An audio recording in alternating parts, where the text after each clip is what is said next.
Welcome. You can let yourself settle now. There is nothing you need to do and nowhere you need to be. Just rest for a moment and let the quiet surround you. As you lie here breathing softly, imagine a calm space opening around you, a space where history drifts like warm evening air, a place where stories are gentle, where the past moves slowly, like water in a quiet river. Tonight, we will wander into one of the world's earliest cities, not quickly, not all at once, but with an easy, unhurried pace. Let your shoulders loosen. Let your breath fall into a steady rhythm. This journey is meant for rest.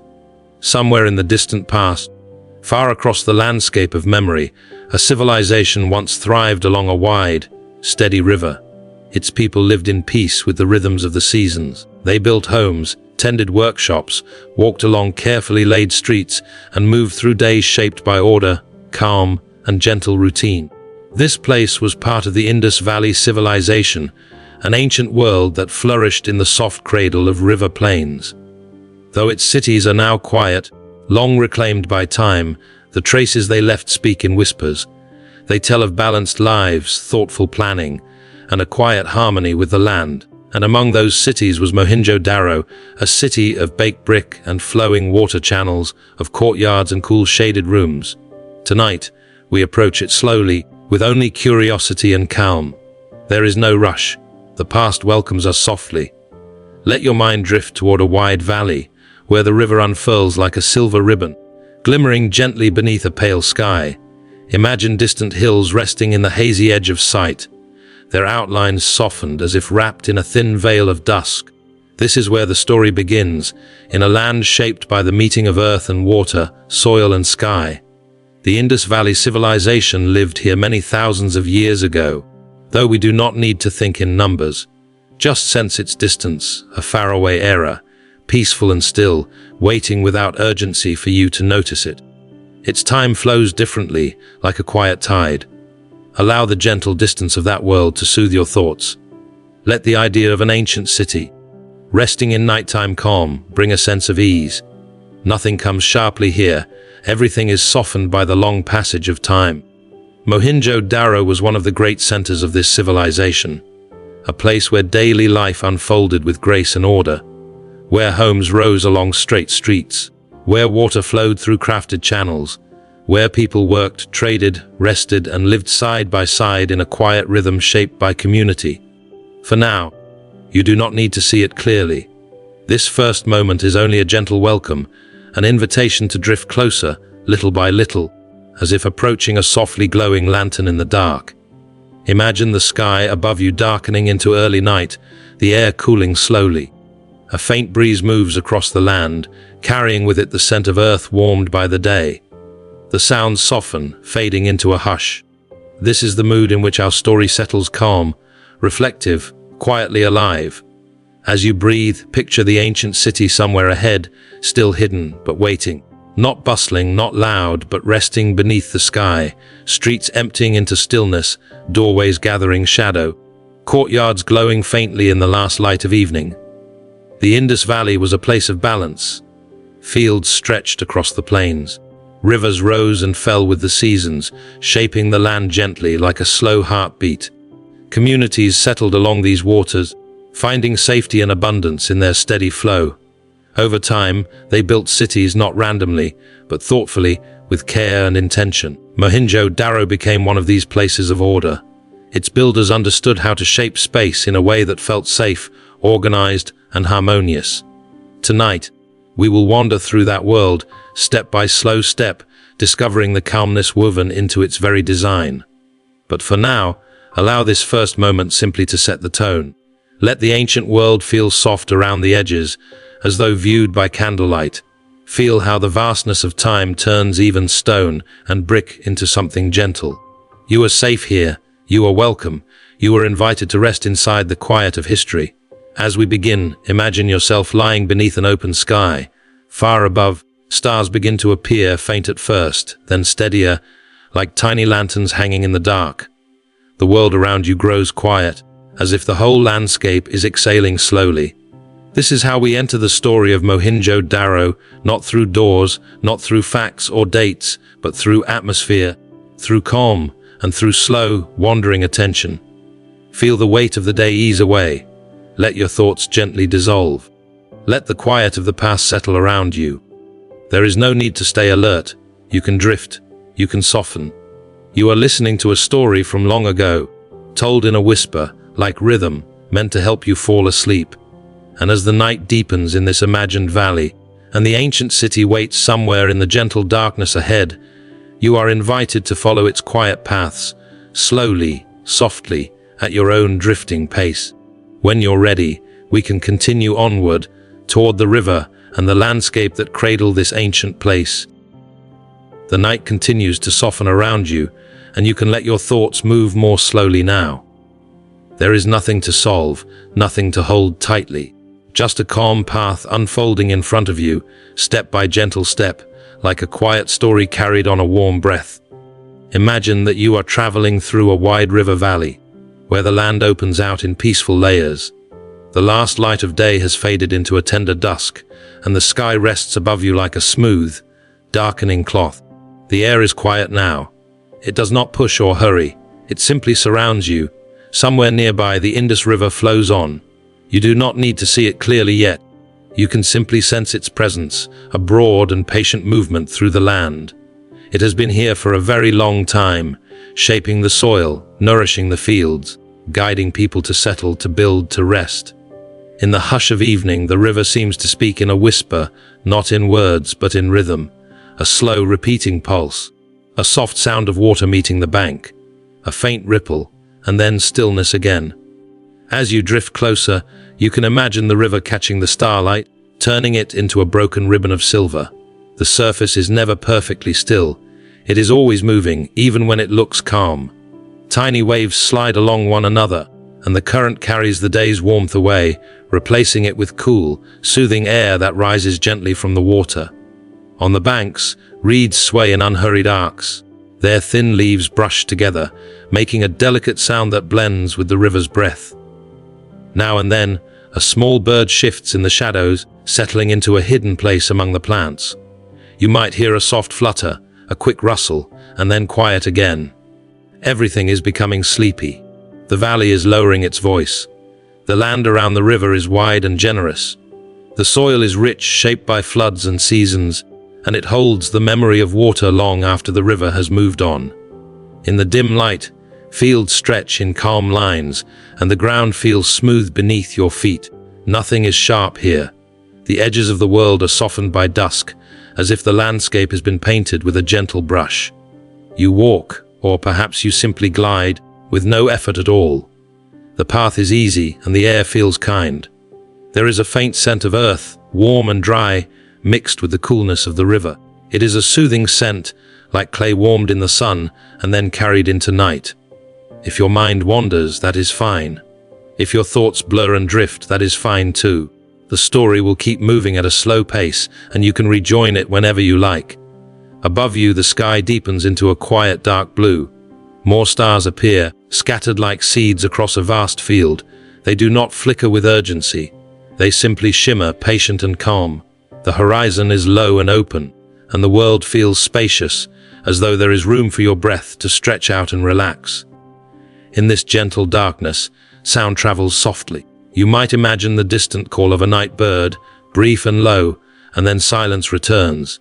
You might imagine insects beginning their small, steady chorus, a thin hum that rises and falls.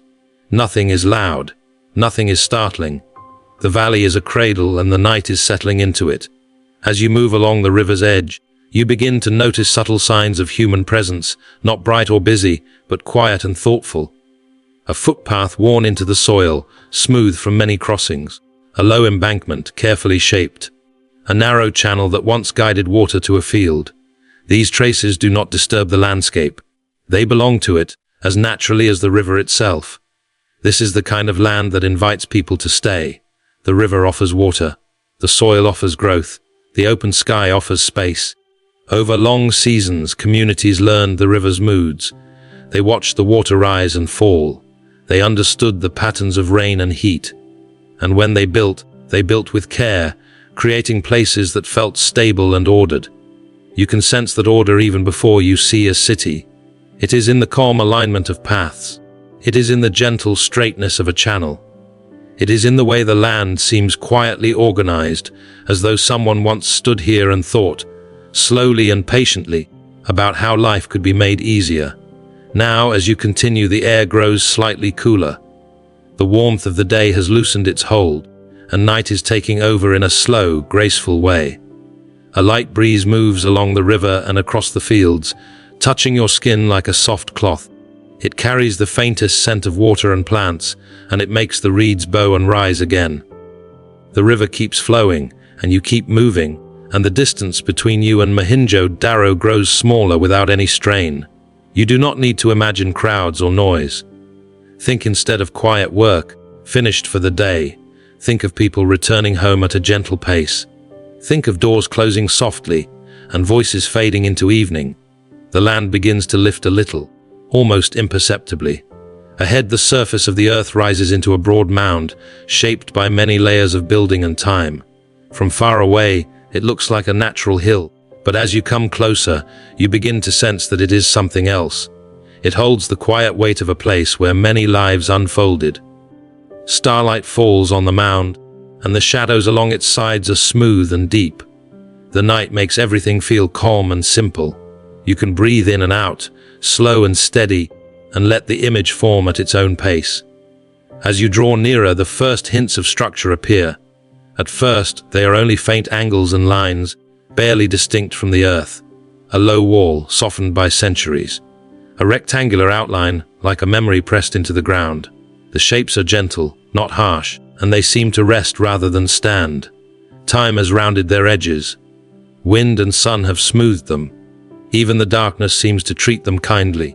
You pause for a moment, not because you must, but because the quiet invites it. The air here feels different. It has a dry, baked scent, as though bricks once held warmth all day and are now releasing it slowly into the night. The ground beneath you feels firmer. The path becomes more defined, and the land seems to guide you toward the city without any need for signs. Mohenjo-daro is still mostly hidden, but you can feel it. It is not a sudden reveal, it is a gradual presence. Like a candle seen through a doorway. Like a distant lullaby that becomes clearer as you approach. The city lies on the plain near the river, placed thoughtfully, as if chosen with care. It is close enough to water to be nourished, yet raised enough to feel steady and safe. The river is a companion, and the land is a foundation. In the quiet of night, this balance feels especially soothing. You move closer, and the outlines of the city grow more distinct. Low platforms, gentle steps, flat surfaces that once held buildings. The shapes are simple, and that simplicity is calming. Straight lines, quiet corners, open spaces that breathe. Even before you walk its streets, you can sense a pattern, a careful order that helps the mind relax. Imagine approaching from a distance when the city was alive. Not in a loud way, but in a steady way. You might picture a few lamps glowing softly, like small stars brought down to earth. You might picture the faint movement of someone crossing a courtyard, unhurried. You might picture a quiet voice, a soft laugh, and then the sound fading as the night deepens. But now, in this gentle dream of the past, the city is mostly still. It is resting. It does not demand attention. It offers calm. The air around it is quiet, and the sky above it is wide, and the river nearby continues its slow song. As you stand at the edge of Mohenjo-daro, you can notice the feeling of space. The city does not press in. It opens out. It seems designed to hold people comfortably, to let them move through life with ease. In the darkness, the streets are not yet visible, but the sense of planning is already there, like a steady heartbeat under the surface. You can let your eyes, in your imagination, adjust to the starlight. Shapes become clearer. A line of brickwork here, a low threshold there, a shallow depression that might once have held water. The details arrive slowly, and that slowness is soothing. There is no need to grasp them all at once. The night wind passes through the ancient remains, and it makes a faint sound, like breath moving through an empty room. It is not lonely. It is peaceful. The city is not abandoned in this moment. It is simply quiet, like a house sleeping before dawn. You take another slow step, and another. You are not yet deep inside the city. You are only arriving. This is the first glimpse, the first gentle meeting. You can feel the river behind you. You can feel the open land around you, and ahead, you can feel the calm geometry of Mohenjo-daro waiting in the dark. The stars above are steady. The air is cool and soft. The ground is firm beneath you, and the city, with its careful presence, invites you forward without words. You might imagine the river at different moments, as if the night is slowly turning pages. In one moment the water is dark, almost invisible, and in the next it reflects the sky so clearly that it seems to hold the stars. Along the bank, smooth stones rest in shallow places where the current slows, and each stone is cool and patient, polished by time. The river does not fight the stones. It simply moves around them, accepting their shapes, continuing onward. A thin mist may hover close to the surface, not thick, not heavy, just a delicate veil that rises and drifts away. It softens the far side of the river, so that the opposite bank looks like a gentle shadow. In this soft haze, the world feels quieter, as though the night has wrapped it in a calming layer. The land near the water is alive with small, peaceful motion. Leaves turn slightly in the breeze. Grasses bend and lift again. A quiet insect climbs a stem and pauses, still, as if listening. The sounds are tiny, almost imaginary, but they add to the feeling that you are in a living place, a place that breathes slowly and steadily. As you follow the river's course, you can picture shallow channels branching away from it, guiding water toward fields. These channels are simple and calm, like lines drawn gently across the earth. They do not rush. They carry water patiently, letting it seep into the soil. This is the beginning of abundance, the beginning of gardens and grain, the beginning of quiet daily meals shared in shaded courtyards. The sky continues to deepen. Somewhere far off, a cloud drifts across the stars, and the light dims for a moment, then returns. The moon may be thin, a pale curve, or it may be full and steady, spreading a soft glow over the plain. Either way, the light is gentle. It does not glare. It washes the world in calm silver, turning edges smooth and making everything feel dreamlike. The climate of this valley has its own rhythm. Days can be warm, and nights can cool the skin with kindness. The air may carry dust at times, a fine dry powder that the wind lifts gently, then lays back down.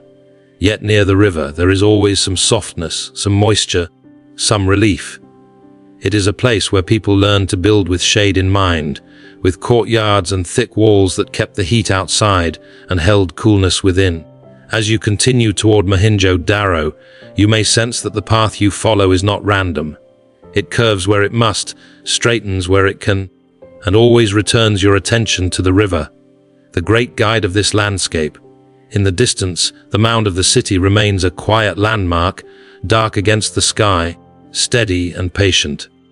When the city was lived in, travelers might have approached it in daylight, watching the sun brighten the bricks, seeing the warm color of baked clay. But in this soft night, the city is a silhouette, and that silhouette is comforting. It feels simple. It feels steady. It feels like a place that knows how to hold life without chaos.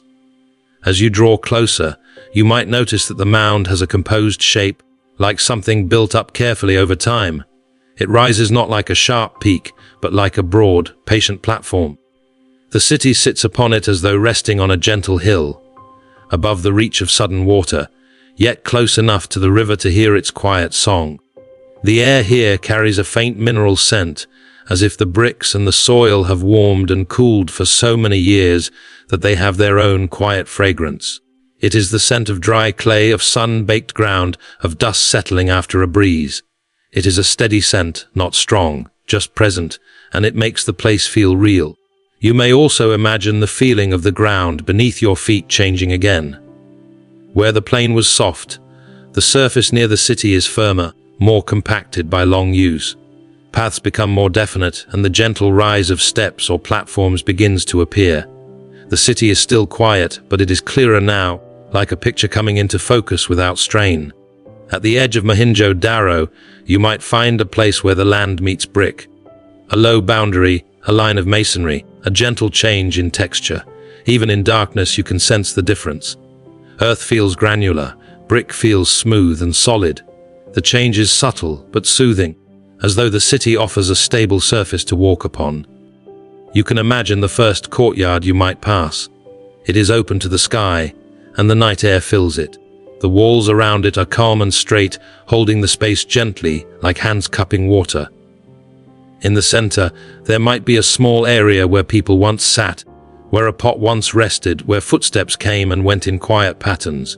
The courtyard now holds only starlight and stillness. Somewhere nearby, a well may have stood, its opening dark, its stones cool. Wells were like steady hearts in such a city, offering water close to home. You do not need to see it clearly yet. Just imagine the idea of water stored safely, drawn slowly, poured carefully, used with respect. Even the thought of it is calming, like the sound of water in a bowl. And beyond these first spaces, the city extends inward. Streets, lanes, and more courtyards, all arranged with a sense of order. You are not walking them yet. You are only sensing them, as if your mind is tracing their lines beneath the surface of the night. You might imagine that the city, even when awake, was not a place of rushing. It was a place of routine. People rose with the light, worked with steady hands, rested when the day cooled. The city was shaped for that kind of life, with spaces that guided movement gently and kept things balanced. The quiet around you is deep now. The river continues behind and beside you, and its sound is like a lullaby without words. The stars overhead feel closer, brighter, as though the night sky is leaning down to watch over the sleeping city. The air is cool enough to be comforting and warm enough to feel safe. If you wish, you can imagine sitting for a moment on a low brick edge, letting the city's stillness settle into you. The brick would feel solid, slightly rough, holding a trace of warmth. You could rest your hands there, feel the texture, and breathe slowly. In such a moment, your thoughts might become quieter, your mind smoothing out like the river's surface under starlight. There is a gentle sense of continuity here. The river flows. The night deepens. The city rests. And you, listening, can rest as well. The story does not demand attention. It offers a calm place to drift. When you are ready, you can rise in your imagination and move forward again, drawn by curiosity that feels soft rather than sharp. You can follow the faint lines of paths and platforms, feeling the city's presence grow clearer. Not through sudden revelation, but through steady nearness. The first impression of Mohenjo-daro from a distance is not grandeur. It is calm structure. It is the feeling of careful choices. It is the sense that this city was made to hold life gently, like a well-made bowl holds water. Even in ruin, even in darkness, that feeling remains. And so you arrive, quietly, at the sleeping edge of the city, with the river behind you and the night above you. You arrive without hurry, without noise. You arrive as gently as a breath, and the ancient world receives you in silence. You step forward now, gently, as if the city itself is guiding you. The ground beneath you feels steadier here. The air is still, and in the soft light of night, the shapes of Mohenjo-daro begin to reveal their quiet order. You do not enter through a grand gate. You simply arrive, as though you have always been meant to find this place, a calm city resting under stars, built with care, built with patience, built with a kind of thoughtful calm that can still be felt even now. Take a slow breath in, and let it go. Ahead, the first street becomes clear, not in bright detail, but in gentle lines. A straight path made from compacted earth and brick edges. A street that does not twist wildly. It holds its direction with calm confidence. This is one of the first things you notice. The city feels arranged. Not accidental, not scattered. It feels planned. As you begin to walk, you realize that the streets do not wander. They meet one another with quiet intention. They cross at soft angles that feel almost like a simple pattern. A grid calm and steady, laid across the land like a woven cloth. You move at an easy pace. There is no need to step carefully, no need to watch for danger. The scene is peaceful. The streets are quiet. The night has placed a gentle hush over everything. As you walk along this straight line, you can imagine how different it would feel in the daytime. Light falling evenly along the path. Footsteps moving back and forth in steady routines. But even without the sun, you can still sense the city's logic. You can feel the way the street leads you somewhere, not randomly, not chaotically, but calmly, as if it knows where it is going. On either side, low walls rise from the ground. Some are broken, some softened, but their shapes still suggest rooms and courtyards. The bricks are uniform, placed with care, stacked in clean lines, and even in the dimness, you can sense the repeating pattern of construction.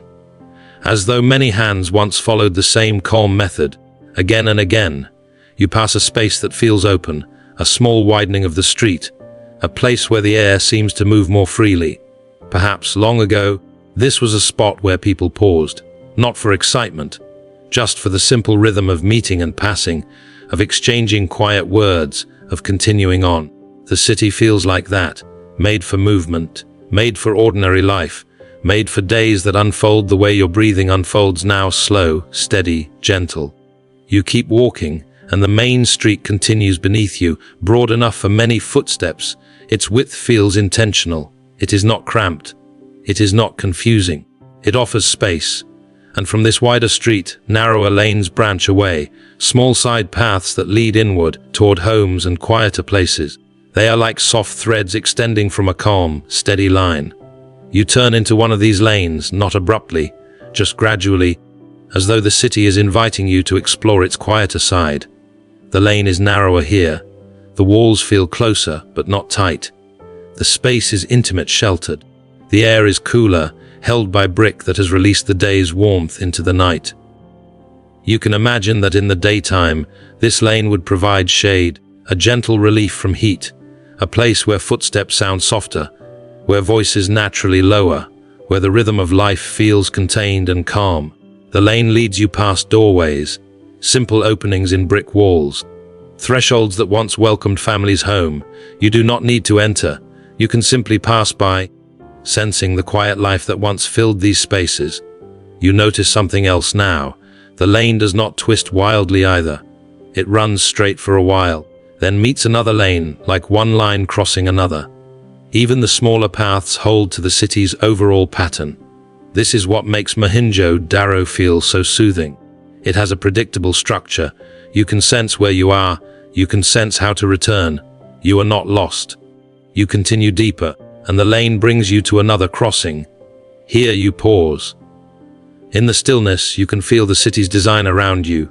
Streets laid out like a calm plan. Homes arranged with care. Open spaces placed where they can breathe.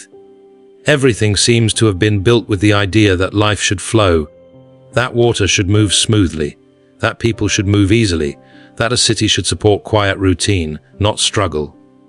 You turn back toward a wider street again, following the gentle lines, and as you do, you begin to see how the city is divided into areas, each with its own feeling.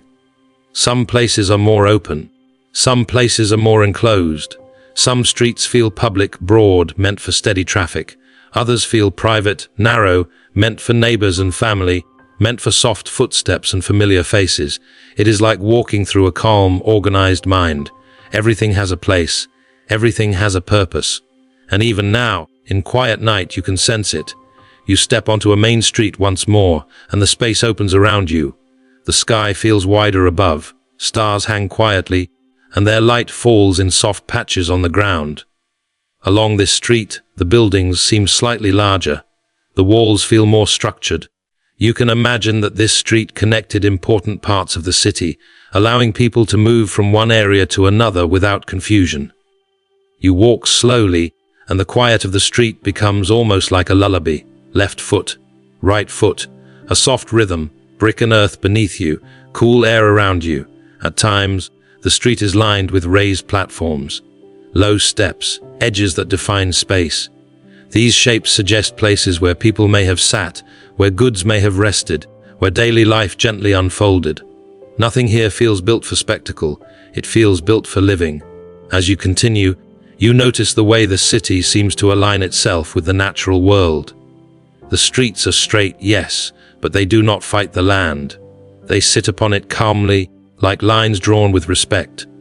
The main street leads you toward a more elevated area, a place that feels slightly higher, slightly more structured. As you approach, the air changes again, becoming even cooler, even stiller. The brickwork here feels more dense. the walls more defined.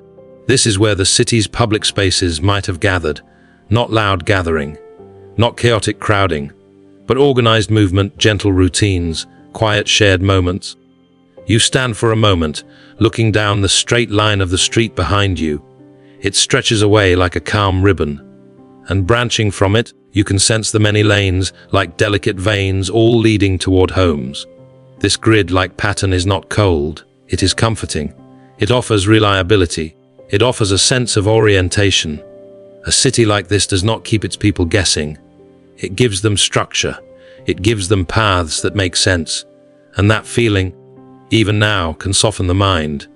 You begin walking again, and you choose another lane, one that curves slightly around a wall. Just a small curve, then straight again.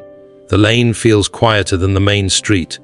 The walls are close enough to create gentle shadow, even in starlight. The air holds the scent of clay and dust, calm and earthy.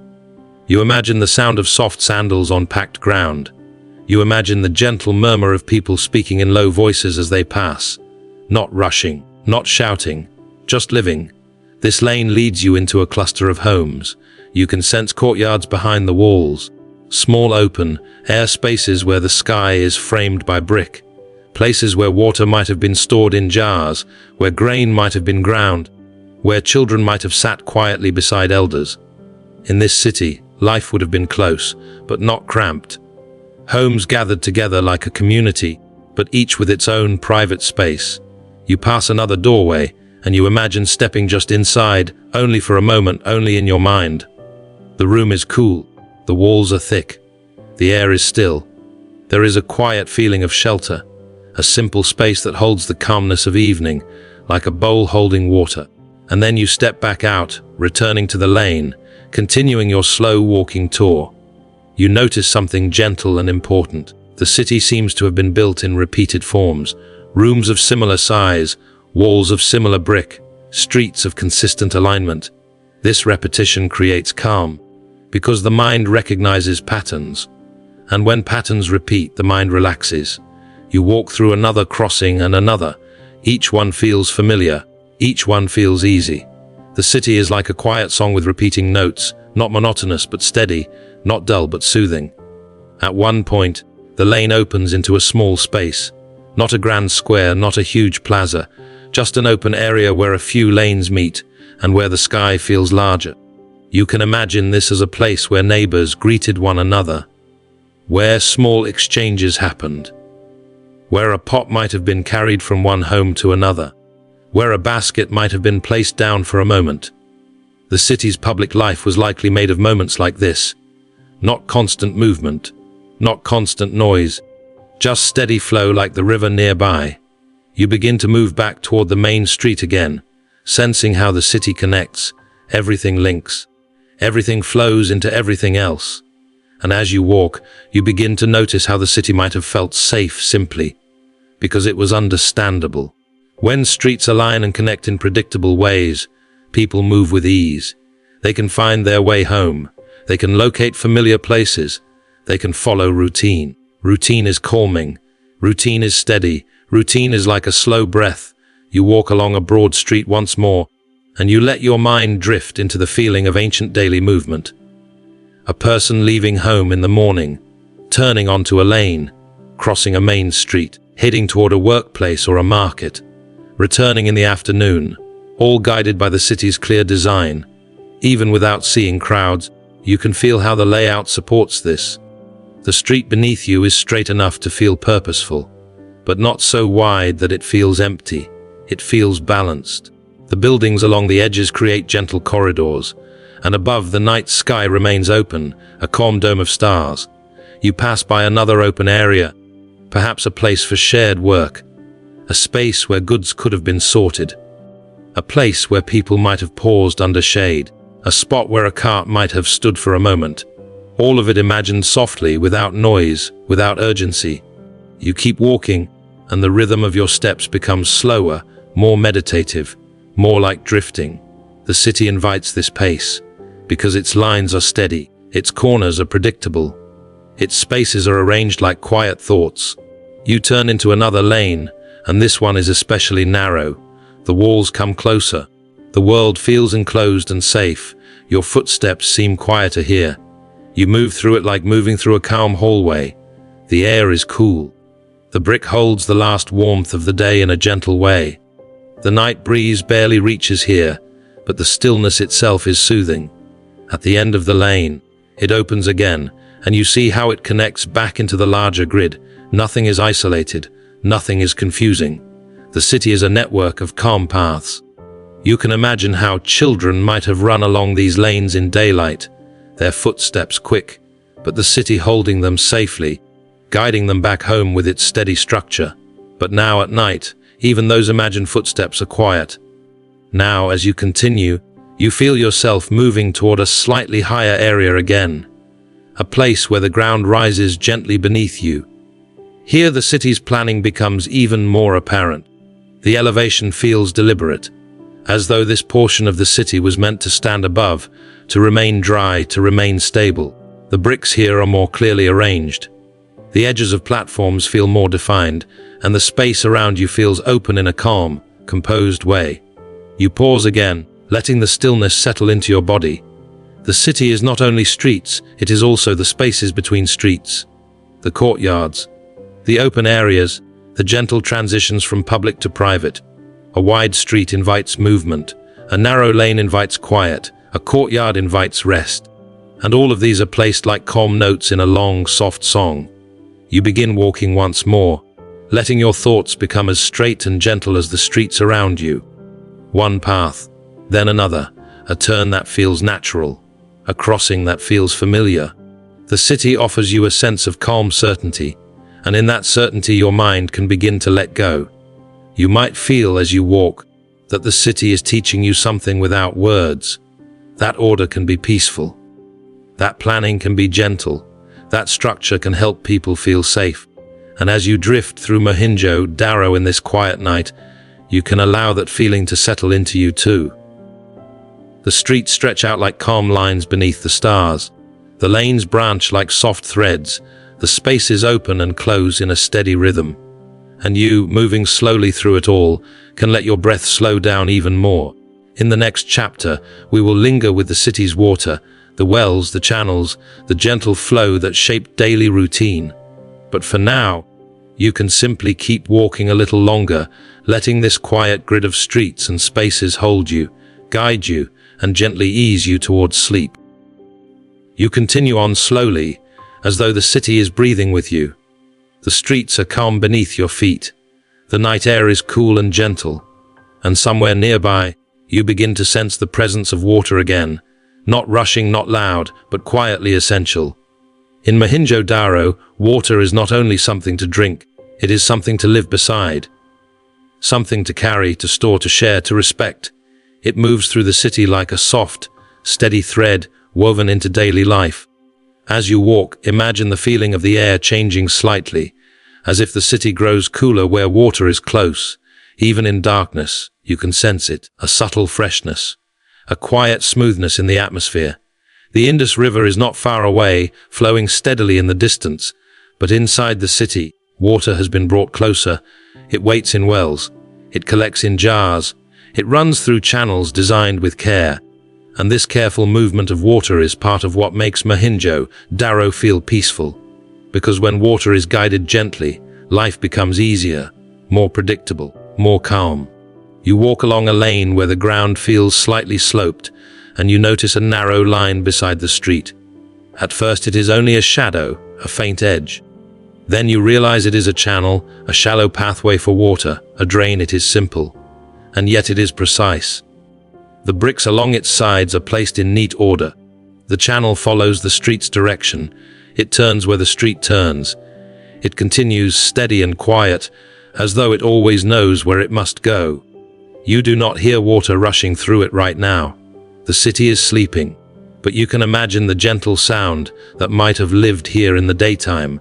A soft trickle, a faint flow, water slipping along the brick and disappearing into the distance. This drainage system is one of the city's quiet wonders, not because it is dramatic, but because it is thoughtful. It suggests that the people here cared about cleanliness, about order, about making sure that daily life could unfold smoothly, without mess, without confusion. You walk beside the channel for a while, letting your eyes trace its line. It runs like a calm seam stitched into the city's fabric. Every so often, you might imagine a covered section, flat brick lids resting neatly over parts of the drain, protecting it, keeping the surface of the street smooth, allowing people to walk easily without stepping into water's path. This too feels soothing, because it is a sign of quiet planning, of everyday care. You drift onward, and the street brings you closer to a cluster of buildings. Here you begin to sense that water is even more present. In Mohenjo-daro, there were many wells, not just one or two, many. Wells placed throughout the city like calm anchors, so that families did not need to travel far for water, so that daily tasks could be done with ease. Imagine approaching one now. The well is circular, built from carefully placed bricks. Each brick curves slightly, forming a smooth round wall. Even in the dim starlight, the shape feels solid and reassuring. You stand beside it and look down. The opening is dark. Cool air rises from it, faint and gentle, like the breath of the earth. Somewhere deep below, water rests quietly in shadow, waiting. The well does not feel like a hollow. It feels like a calm reserve, a place where the city keeps a steady promise. You imagine a rope once sliding softly over its edge, a bucket lowered slowly, dipping into cool water. Then lifted again, dripping gently, small drops falling back down with soft plinks that echo in the darkness. Water drawn in this way is never rushed. It is a patient act, a repeated ritual, morning after morning, evening after evening. And in the act of drawing water, there is calm, hands moving steadily, the body knowing the motion, the mind quiet as the bucket rises, heavy with the coolness of life. You step away from the well and follow another lane. Here, the brickwork of the ground feels smoother. The space opens slightly. You sense that you are approaching a place where water was not only used, but honored, a place where people might have gathered quietly, not in chaos, but with intention. You walk gently upward toward a higher area of the city. The air cools, the silence deepens, and then, slowly, you arrive near a space that feels different from the homes and lanes. It feels open, it feels carefully shaped. It feels like a place built for stillness. This is where the great bath waits. In the soft imagination of night, you do not need to see it all at once. It appears gradually, like a calm shape emerging from shadow. First you notice the outline, a large rectangular space set into the raised area of the city. Its edges are defined by brickwork, steady and precise. You move closer, and the shape becomes clearer. Steps descend gently into the basin. Wide steps, not steep, inviting slow movement. The brick surface feels smooth under your imagined touch. It has been laid carefully, sealed and fitted, meant to hold water in a steady embrace. Now imagine it filled, not overflowing, not turbulent, just filled to a calm level. The water is still, reflecting the night sky above. Stars shimmer on its surface, broken only by the faintest ripple. The great bath does not feel like a place for noise. It feels like a place for quiet. You can imagine people approaching it slowly, their footsteps soft on the brick, their voices low, a sense of respect in the air. Perhaps it was used for cleansing, for renewal. Perhaps it was part of gentle rituals, simple routines that made people feel fresh and balanced. You do not need to decide exactly what it was for. You can simply feel what it might have been like, a calm gathering place centered on water. Water as comfort, water as calm, water as a way of beginning again. You walk along the edge of the bath slowly.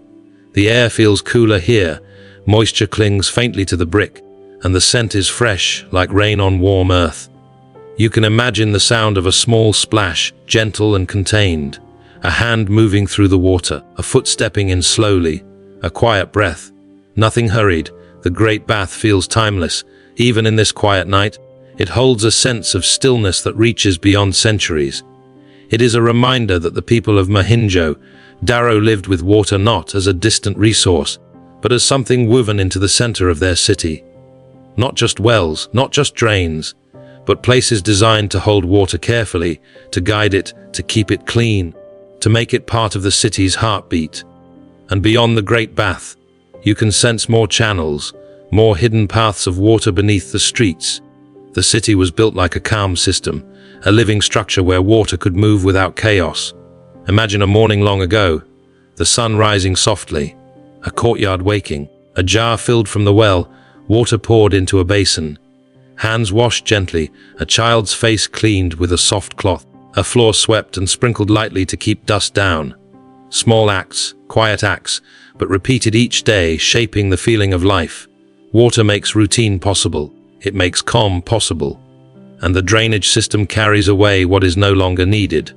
Not harshly, just steadily, like the river carrying things onward. You walk again, leaving the great bath behind, but carrying its stillness with you. As you move through the lanes, you notice how drains follow the edges, how they seem to appear again and again, always aligned, always consistent. This consistency is soothing. It suggests that the city was built with care for everyday comfort. And as you listen now, breathing slowly, you can let that care reach you too. Imagine water moving quietly through the city in the background like a lullaby. A well's cool depth, a jar's gentle pour, a drain's steady path, the great bath's calm mirror of the sky. And as the city rests under the stars, water remains its soft companion, keeping life smooth, clean, and quietly balanced. In the next chapter, we will drift into daily life more fully into homes, families, work, and the gentle routines that filled the city's day. But for now, you can remain here a moment longer, in this calm place where water and brick and night air come together, steady, soft, and quiet enough to let your thoughts drift towards sleep. The night remains calm over Mohenjo-daro. The streets are quiet. The bricks hold a gentle coolness now, as if the city has exhaled the warmth of the day and settled into stillness. And in this stillness, you can begin to imagine what life here felt like, not in grand moments, but in ordinary ones. Because most of life is ordinary. Most of life is made of small routines. And in Mohenjo-daro, those routines likely moved with a steady rhythm, like water drawn from a well, like footsteps returning home, like the slow rise and fall of breath. So let your mind drift into a gentle day in the life, as though we are watching the city wake softly, quietly, with no rush. Imagine early morning, before the sun is high, before the air grows warm, the sky is pale and the light is gentle. A quiet hush still rests over the rooftops, but faint signs of waking begin to appear. In a home built of brick, the air is cool, the walls are thick, the rooms are shaded, a courtyard lies open to the sky, holding a small square of early light. A person stirs on a simple sleeping mat, not abruptly, just slowly, a stretch of arms, a calm breath, the body waking naturally, guided by daylight rather than noise. Nearby, another family member rises too, perhaps an elder moving carefully, perhaps a young adult, stepping quietly so others can rest a little longer, perhaps a child still sleeping, curled in warmth, breathing evenly. The morning begins with simple acts. A clay jar is lifted gently, water is poured into a basin, hands are washed, faces are refreshed. The coolness of water brings the mind fully into the day, but gently like a soft opening of the eyes. In the courtyard, the air feels clean and still. The sky above is quiet. The brick around the courtyard holds yesterday's warmth faintly, but the morning remains cool. Someone sweeps the ground with a bundle of dried grass, slow strokes that gather dust into a small pile. Another person wipes the edge of a storage jar. Another folds cloth. Each movement is steady and unhurried. This is not a city of rushing mornings. It feels like a city of calm preparation. Clothing is simple and practical, light fabric suited for warmth, perhaps wrapped and folded in ways that feel familiar, perhaps decorated with small touches, a bead, a string, a bit of color, but nothing loud, nothing excessive. Hairs smoothed, a child's hair is tied back gently, an elder's shawl is adjusted with care. These are quiet gestures of family life, repeated each day. Soon, the first food of the day is prepared. A small hearth is readied in a sheltered corner, perhaps near the courtyard wall where smoke can drift upward. A pot is set down carefully.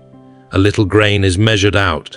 Water is poured again, and the sound is soft like a whisper into clay. The smell of warm flatbread might begin to rise as dough is shaped and placed near heat. The scent is comforting, simple, familiar, food that fills without drama. People eat slowly. There is no need for haste, a quiet chew, a sip of water, a calm exchange of words, low and gentle. Outside, the city begins to wake too. Footsteps appear in the lanes. Not many. Just a few at first. A neighbor passing by, a person carrying a pot, a person walking toward a well. The streets are still shaded. The sun has not yet reached every corner. The brick walls create cool corridors, and the city feels peaceful as it wakes. In Mohenjo-daro, the day's work begins with steady purpose. Some people remain at home to tend to household tasks. They might grind grain with a stone, slow circular motions that become almost meditative. They might sort lentils or seeds, separating them with patient fingers. They might refill water jars, wipe surfaces, check stored goods. Children might begin to stir now. They step into the courtyard, blinking at the light. They sit near a parent or elder, listening.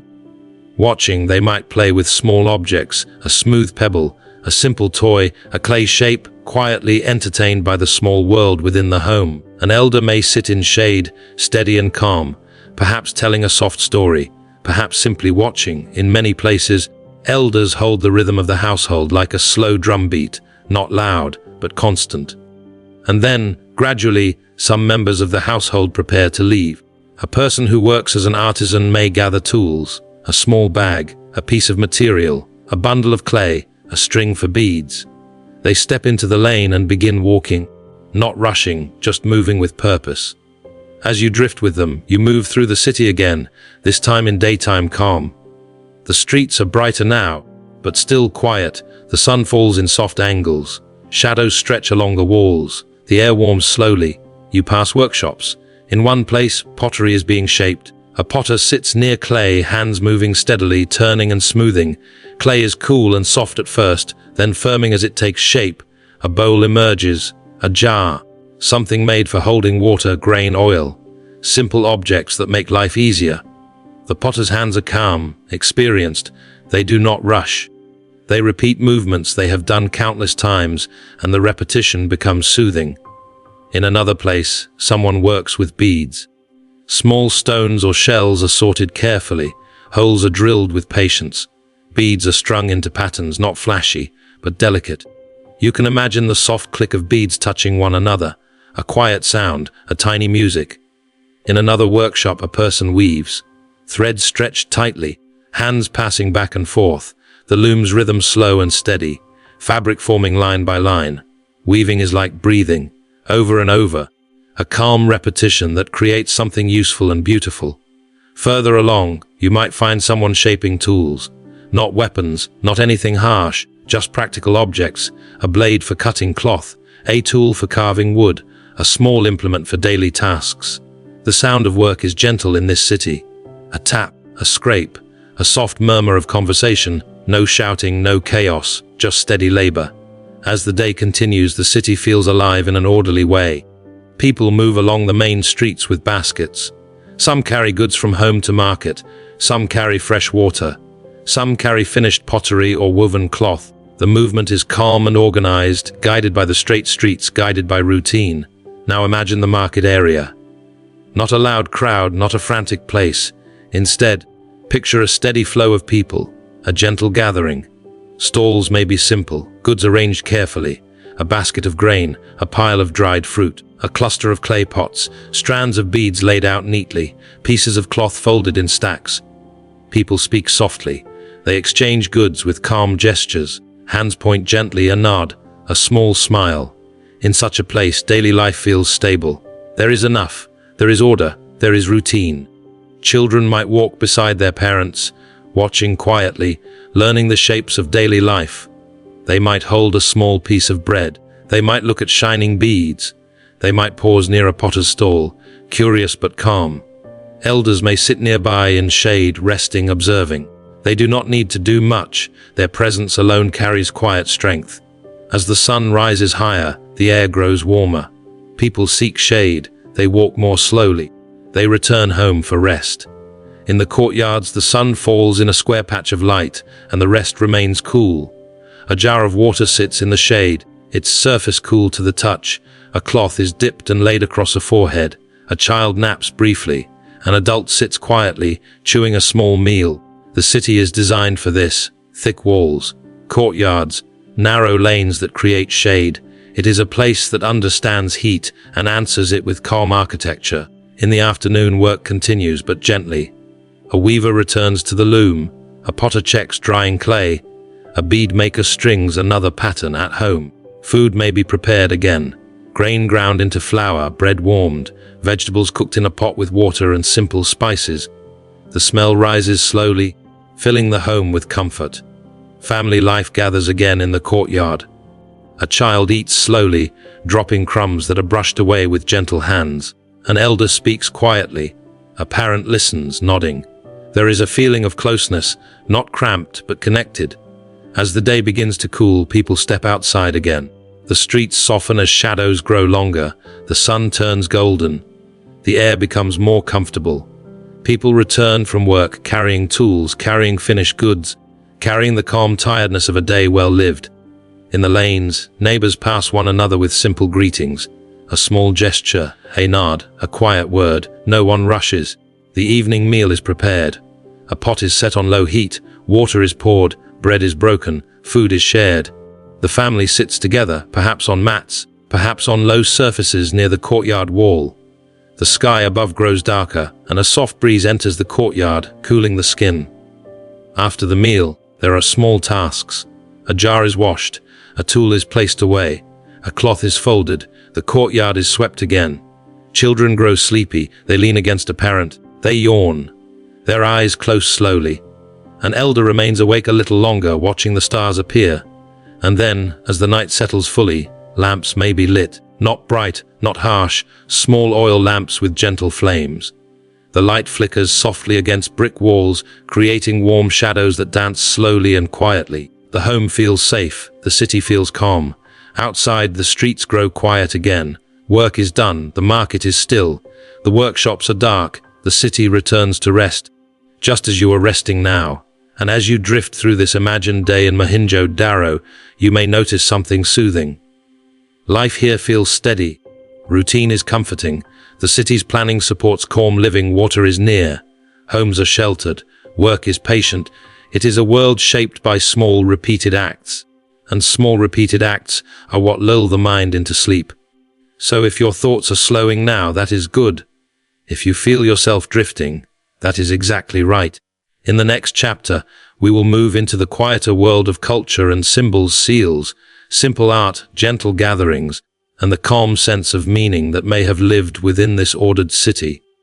But for now, you can remain here in this soft evening, in this quiet courtyard, feeling the day come to a close, and letting your own day fade away too. The city has grown quiet again. The warmth of the day has softened into evening, and the evening has melted into night.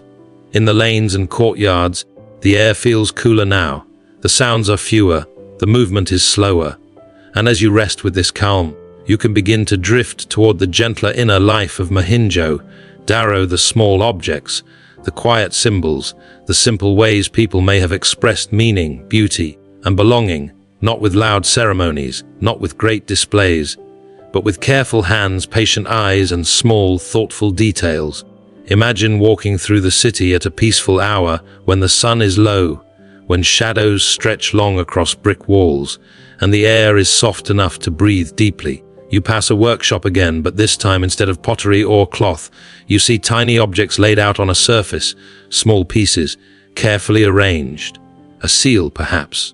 In Mohenjo-daro, seals were made with attention and skill.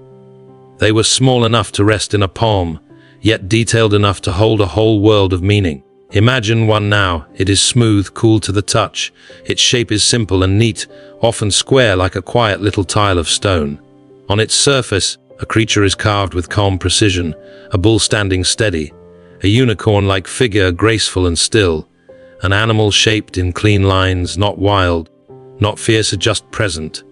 Above the animal, tiny symbols are pressed into the stone, marks that look like a kind of writing, but one that remains quiet to us now.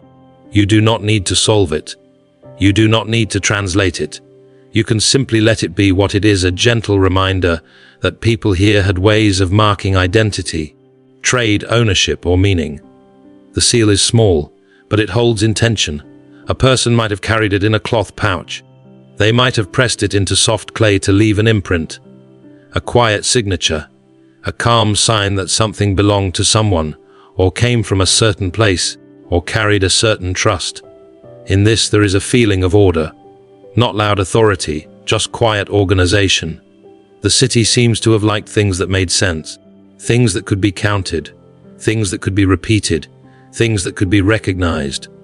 And so, in another space, you might imagine small weights, simple stone weights shaped carefully, balanced in the hand, used for trade, used for fairness, used so that an exchange could feel even and calm. A merchant might place a weight on one side of a scale and goods on the other, grain, beads, cloth, something small and useful, and the scale would settle, slowly, gently, until it balanced. That balancing is soothing to imagine. The idea that life here was guided by careful measure, by steadiness, by a desire for calm fairness. Now your thoughts drift to art, not art meant to impress crowds, but art woven into small things. A patterned bead, a carved bracelet, a simple figurine shaped from clay.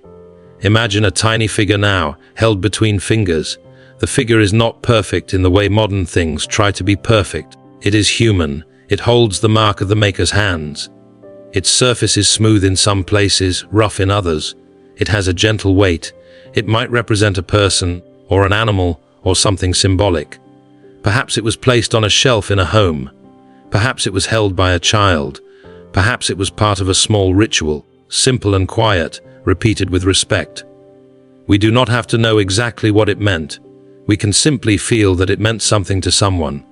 And meaning, in a calm life, often lives in small objects. The little things we touch every day, the things we keep close, the things we make carefully, not because we must, but because making them feels right. In Mohenjo-daro, the people seem to have valued cleanliness, structure, and steady routines. And in such a world, belief and culture might have been gentle too. Not loud proclamations, but quiet practices. Imagine a small gathering. Not a crowd, just a few people. Perhaps family, perhaps neighbors. They meet in a courtyard at dusk. The air is cooler. The sky is turning darker. A small lamp is lit. The flame is soft. It trembles slightly as the breeze passes, but it does not go out. It simply continues to glow. Someone pours water into a bowl. Someone washes their hands. Someone straightens a cloth. These small preparations feel like a quiet form of respect. Perhaps they are about to share food. Perhaps they are about to sit together in stillness. Perhaps they are marking the end of the day with a calm routine that feels comforting and familiar. A few words are spoken, low and gentle. A child leans against an elder. A neighbor smiles softly. There is no urgency. The gathering is not about excitement. It is about connection. In the background, you might imagine a faint sound, perhaps a simple rhythm tapped softly on wood, or a small instrument played quietly. Not loud music, just a gentle tone. A reed flute, perhaps sending a slow note into the evening air. A small drum tapped lightly, like a heartbeat. Or perhaps no instruments at all, only the soft cadence of voices.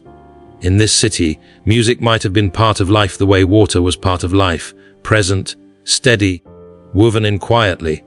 Now imagine an artisan carving a pattern into a piece of shell. They sit in shade, their hands steady.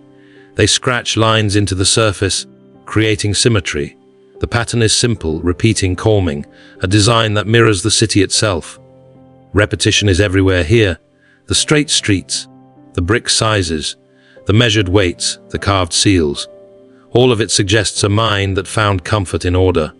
And perhaps that same comfort extended into beliefs. A belief that balance matters. A belief that cleanliness matters. A belief that community matters. You can picture people washing before meals, bathing in a quiet routine, keeping courtyards tidy. Not because of fear, not because of punishment, but because cleanliness feels like peace. Because a clean space makes the mind calmer. Because water feels renewing. Because order makes life softer. And so, the Great Bath, too, might have had meaning beyond practical use. It could have been a place where people felt refreshed, not only in body, but in spirit. Imagine someone stepping down those wide brick steps slowly, Their feet touch the water. Cool, clean, steady. They breathe out. They lower themselves gently. The water surrounds them. In that moment, time slows. The city's sounds fade. Only water remains. Only breath remains. They rise later with a calm feeling, a quiet sense of renewal. Even if we do not name it as ritual, it still feels ritual-like. Because repetition creates meaning. Because gentle routine becomes something sacred over time. Now drift back to the seals again.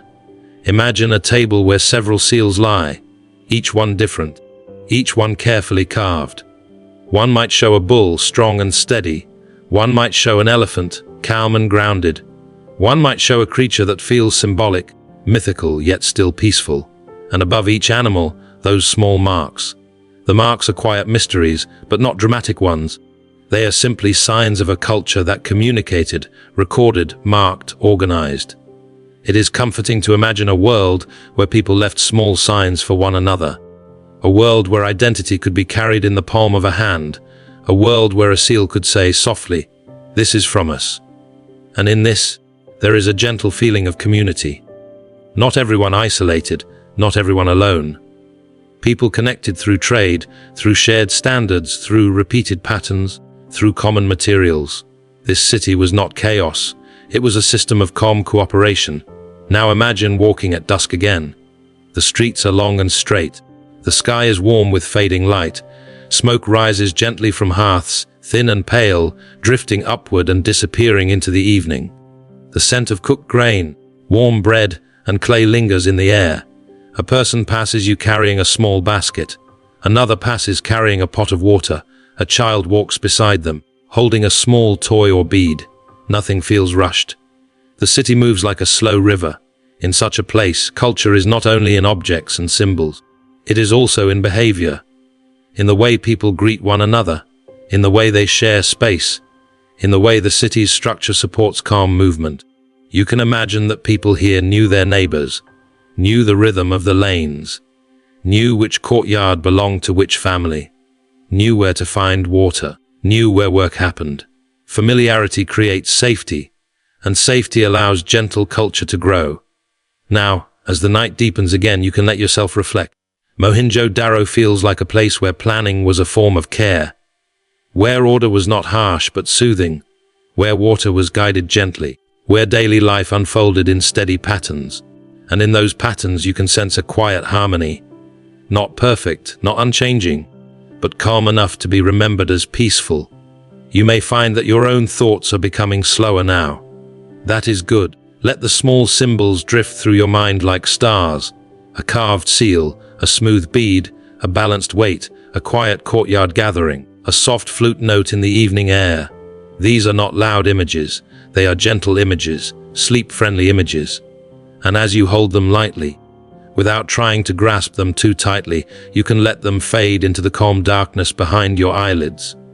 In the next chapter, we will let the city slip fully into night, watching lamps glow, listening to streets fall quiet, and ending with a soft farewell designed to carry you into deeper sleep. But for now, you can rest here in the gentle cultural heartbeat of Mohenjo-daro, where meaning is small, quiet, and steady like water in a bowl, like breath in the dark. The night is deepening now. Mohenjo-daro, so steady in the day, begins to soften into stillness. The city does not end its day suddenly.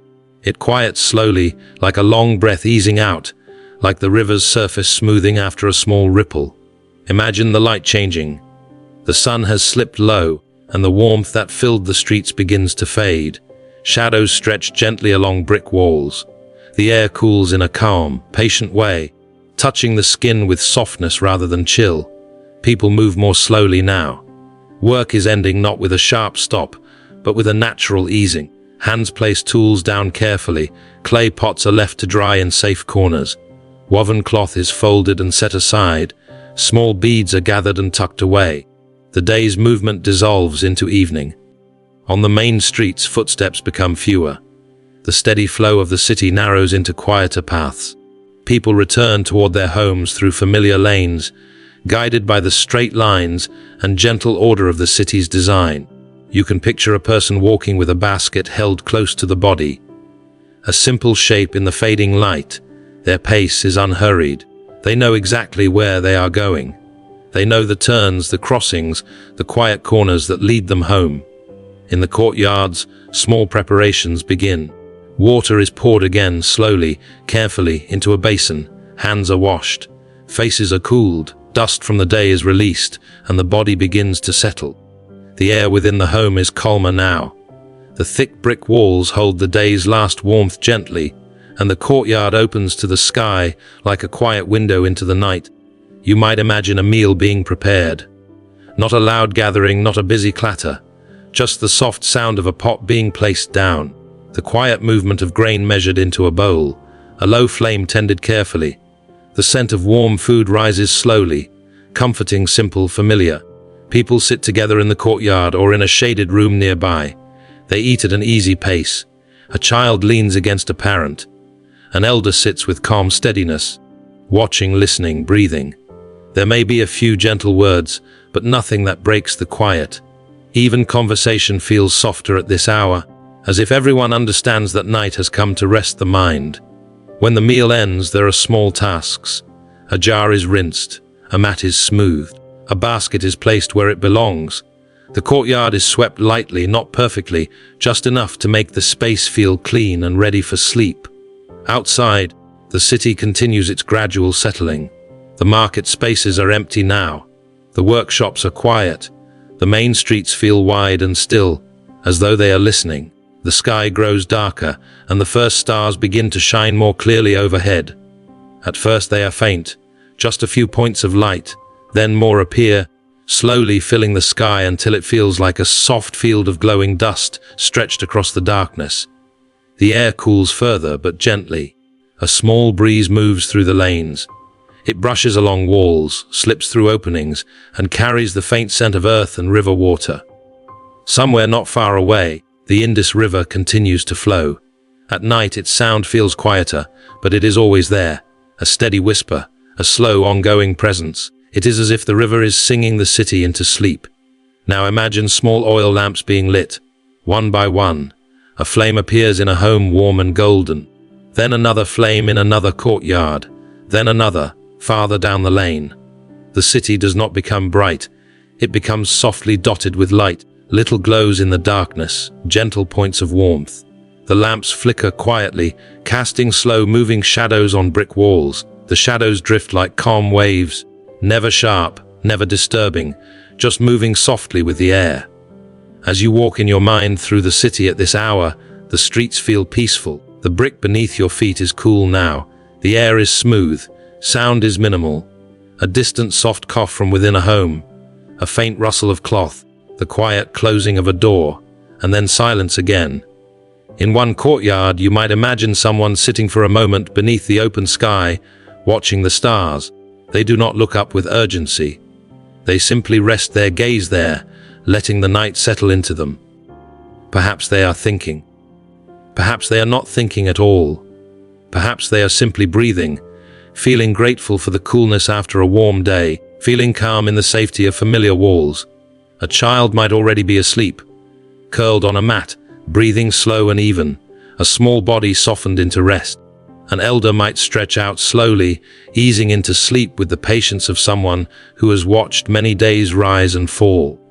A parent might pull a cloth gently over a sleeping child, adjusting it with care, then sitting down beside them, letting their own breath slow. This is how the city sleeps, not in sudden darkness but in layers of quiet. Outside, the lanes become emptier. The main streets, once used for steady movement, now belong to the night air. The straight lines of the city feel even calmer under starlight, as if the very planning of Mohenjo-daro was meant to support rest. You might pass near the Great Bath now. In the darkness, it is still. If there is water in it, it lies quiet as glass. It reflects the stars above, holding them gently on its surface. The wide steps descend into shadow, calm and unmoving. Everything here feels composed. There is no fear in the night. Only cooling air, only soft light, only the slow turning of time. As the city quiets, the sounds of nature become clearer. A night bird calls once far away, then falls silent again. Insects hum softly, a thin, steady chorus. The breeze moves through reeds near the river, brushing them together in a faint whispering sound. These sounds are gentle, repetitive, soothing. They do not demand attention, they simply exist. Now imagine the rooftops, flat surfaces under the open sky, places where the day's heat once rested, now releasing the last warmth into the night. Some people might have stepped onto rooftops in the evening to feel the breeze, to look at stars, to cool their skin. But now even the rooftops become still, and the city's warmth fades into a calm, comfortable coolness. You drift through the city once more, slowly, like a quiet shadow, passing walls, passing courtyards, passing doorways. The lamps grow fewer as the hours pass. Some flames are extinguished gently, one by one, as families settle fully into sleep. The darkness becomes deeper, but it is not empty. It is peaceful. Mohenjo-daro is resting now. The city is like a sleeping body. Its streets are the slow, steady bones. Its courtyards are the quiet spaces where breath gathers. Its wells are the deep, calm heartbeats of water held safely below. And the river nearby is like a long lullaby without words. As you listen, you might feel your own body mirroring this stillness. Your breathing slows, your muscles soften, your thoughts drift, becoming less sharp, less separate. There is no need to hold on to anything. You can let the city fade gently into the background of your mind, like a dream that remains comforting even as it becomes blurred. The lamps, the starlight, the cool air, the silent streets, everything quiet. And now, as the night settles fully over Mohenjo-daro, you can allow yourself to settle fully too. You have walked through its calm streets. You have felt the steady rhythm of its daily life. You have lingered near its water. You have touched its gentle symbols and quiet patterns. And now the city sleeps, just as you are meant to sleep. So let your eyes grow heavier. Let your breath become even slower. Let the last small thoughts loosen their grip and float away. There is nothing else you need to do. You are safe. You are comfortable. You are held by quiet. Mohenjo-daro rests under the stars, still and peaceful, and you can rest with it, as if the ancient city is keeping watch for you, as if the river's soft whisper is guiding you downward, into deeper calm, into softer darkness, into sleep. Good night. And if you are still awake, that is perfectly okay. You can stay here as long as you like, in this quiet place where time moves slowly. But whenever you are ready, you can let go gently, completely, and drift into deep, peaceful sleep.